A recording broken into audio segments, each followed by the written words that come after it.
these videos. Don't know. I just did that breathing and I was fucking like sweating. Let's do it.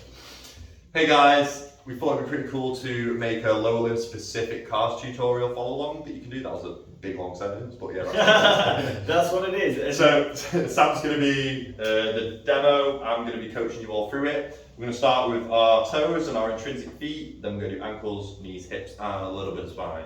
So all you need to do is just stand in place. Keep your feet about shoulder width apart. Little bit of feedback that I like is to actually just squeeze a yoga block in your feet.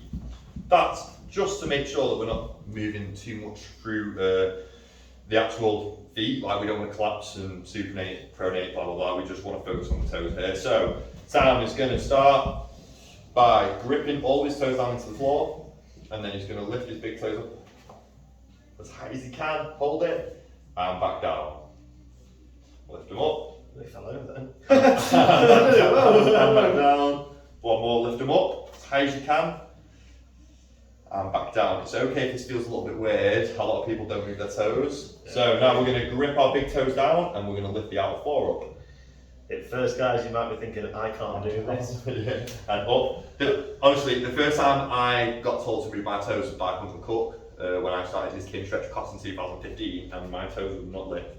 I was screaming at them like, move, please, move! And down. One more, out four up, as high as we can.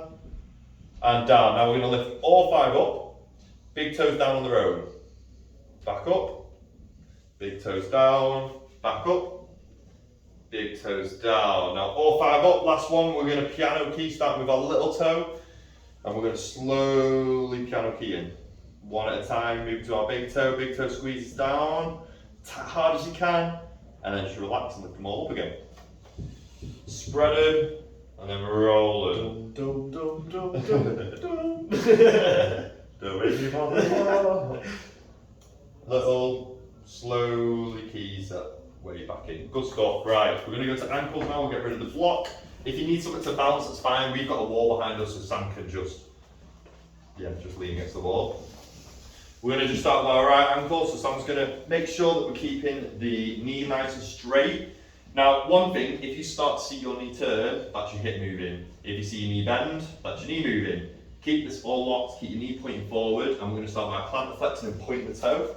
You're going to bring your big toe in, you're going to flex your ankle up as high as you can, then you're going to go out and draw that circle around. So obviously when we're doing cars, we're drawing a big circle and the outer limits of our range of motion controllable.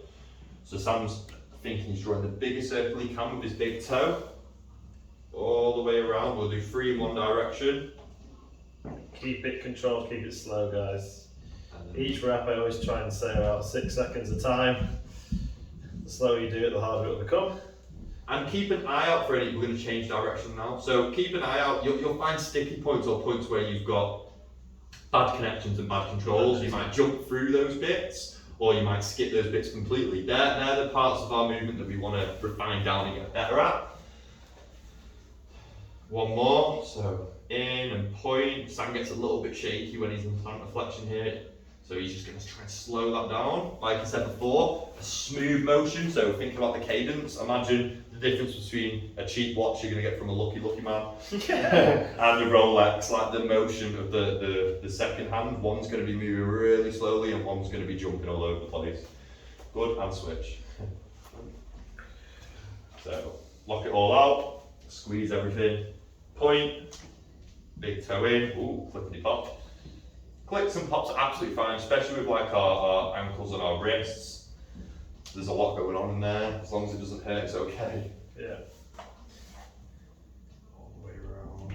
Sam's doing a really good job to stabilise the rest of his body, make sure it's only our ankle working. So true. One more. Big toe in, all the way up. And out, down, and reverse. Out, flex up, and in. Point and around. 2 more in this direction. Again, keep it smooth. It's okay if it's cramping up. You can take a break if it does, but try and get through your reps and relax. Good. Now we're going to do knees. So we're going to do these standing up also. I'm just going to get Sam to bring his knee up, his hip up to about 90 degrees. So now we're going to lock the hip in place by keeping his femur exactly where it is. He's not opening his hip or closing his hip. He's not rotating internally or externally. There's no flexion extension. This is staying exactly where it is.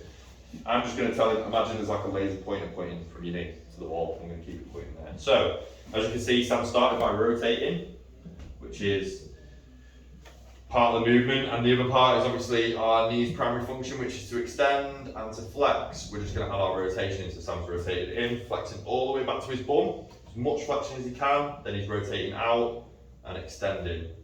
Rotate in, flex, last point, like Sam's doing, don't lock your knee out. If you lock your knee out, it's going to be your hip that turns and not your knee.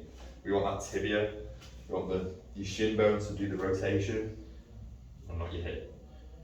One more, rotate in, flex back to your thumb, which is coming all the way back, rotate out, and extend, and then we'll do 3 that way now, so keep it out, flex back, toes in and extend, toes out, flex, in, extend, one more, out, flex, in, extend, good stuff, and switch legs.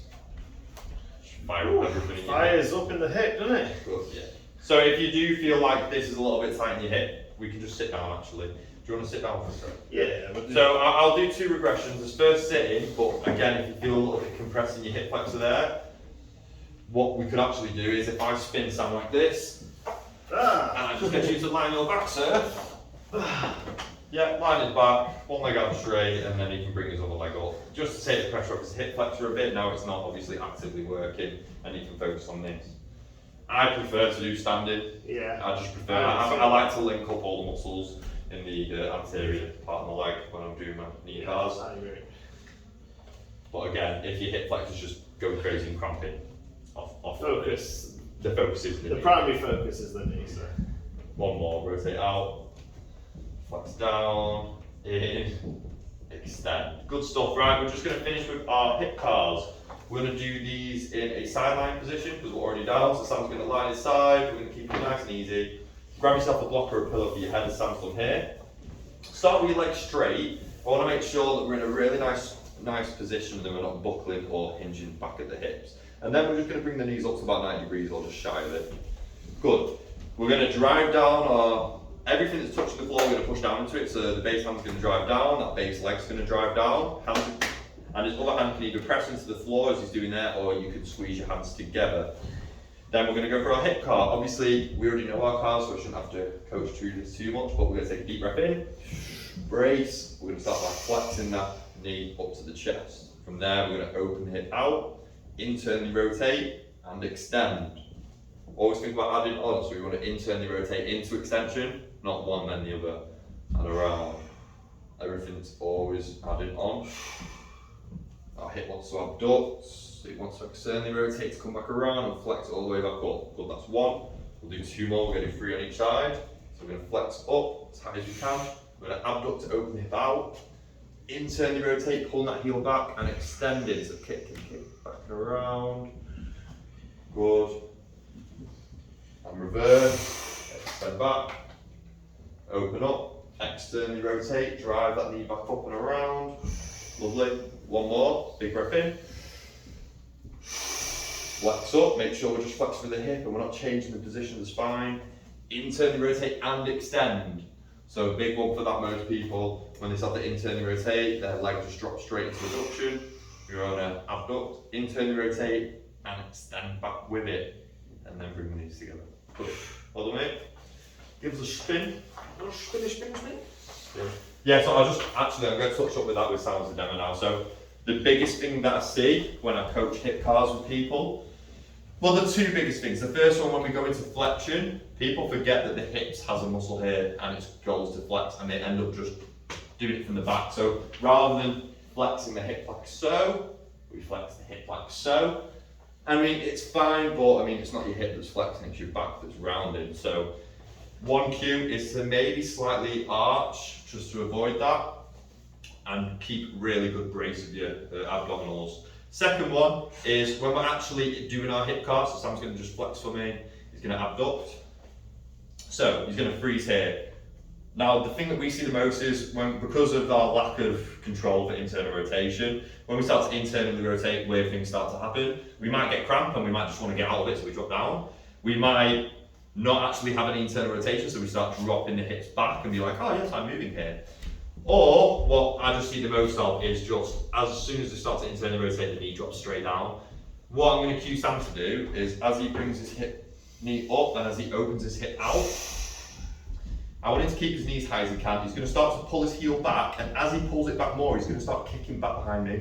So he's trying to kick away, away, away into extension. Now we can start to adduct and bring his knees together.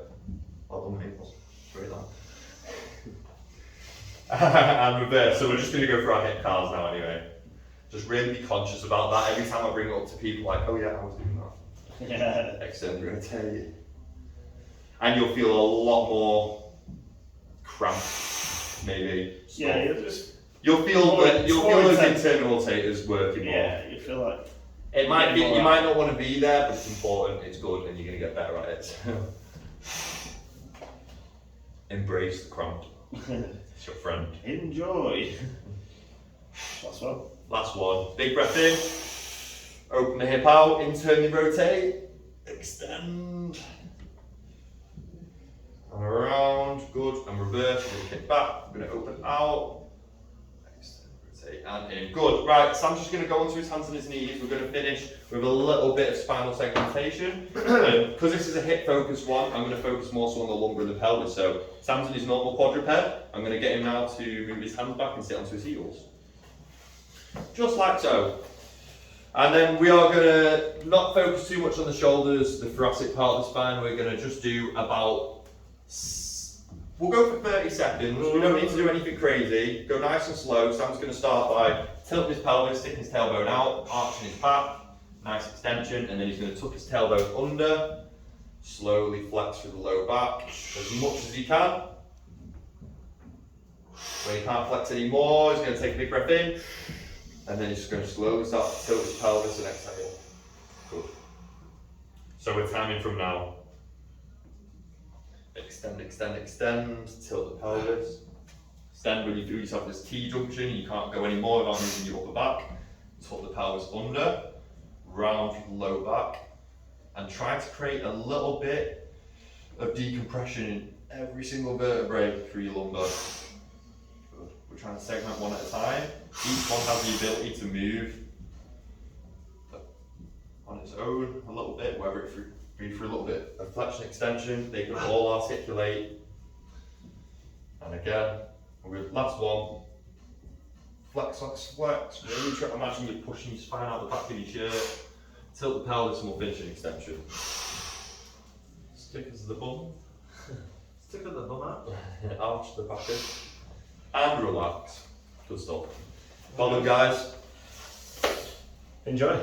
Do the next one. How long's that?